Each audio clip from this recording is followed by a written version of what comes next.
Ini dia senapan buatan Belgia dari FN Herstal FAL. Mulai diproduksi dan masuk dinas pada 1953.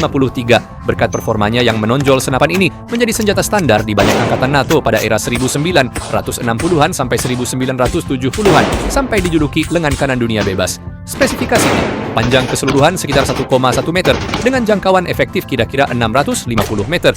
Di dunia game, kalau seorang pemain dapatkan FAL, sering digambarkan sebagai senjata pamungkas yang mengubah jalannya laga. Musuh yang menghadapi pemegang FAL sering digambarkan tidak punya kesempatan.